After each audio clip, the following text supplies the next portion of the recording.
మెదక్ జిల్లా నర్సాపూర్ అసెంబ్లీలో teachers MLC ఎన్నికలలో భాగంగా మెదక్ జిల్లా బీజేపీ పార్టీ అధ్యక్షులు వాల్దాస్ మల్లేష్ గౌడ్ అధ్యక్షతన నిర్వహించడం జరిగింది.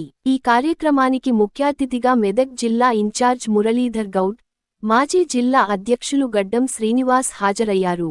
ఈ సందర్భంగా ఇన్ఛార్జ్ మురళీధర్ గౌడ్ టీచర్స్ మరియు పట్టభద్రుల ఎమ్మెల్సీ అభ్యర్థులను భారీ మెజార్టీతో గెలిపించాలని కోరారు.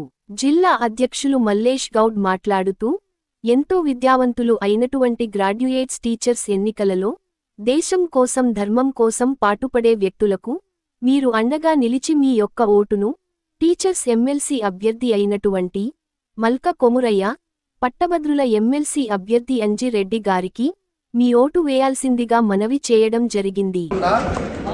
ఈ పరంపర ఇన్ఛార్జ్ల వ్యవస్థ పార్టీ నిర్ణయించి ఒక సిస్టమేటిక్ను తయారు చేస్తారు. ఈరోజు గడ్డం శ్రీనివాస్ గారు ఇన్ని రోజులు 8 సంవత్సరాలు ఈ సభ్యత్వాన్ని అంతా మోసి రంగరించి కాన్ఫరెన్స్ ద్వారా రకరకాల చైతన్యం చేసి పార్టీ నిర్మాణం, పార్టీ కోసం ఉండాలా, పార్టీ మనకు లక్ష్యమని పాపం 8 సంవత్సరాలు పనిచేసి ఈ పార్టీని ఒక స్థితికి తీసుకొచ్చింది. గ్రూపులు ఉంటే గ్రూపులు కల్పించిండు, రకరకాల ఇబ్బందులు పడ్డారు, ఆర్థికంగా కూడా దెబ్బతిన్నారు. ఇది మీరు అనుకుంటాం కానీ ఎవడేం సుఖంగా ఉండడు. ప్రెసిడెంట్ ఉంటే అది ఇచ్చేటప్పుడు గమ్మత్తుగానే ఉంటుంది, కానీ వచ్చిన తర్వాత వాళ్ళ టార్చర్, రాష్ట్ర పార్టీ టార్చర్, ఆ జీతగాళ్ళను కూడా బెదిరించారు. అంత భయంకరంగా ఉంటుంది. నీకు చేత కాకపోతే బంద్ చేయాలని పోస్టు వదిలేయా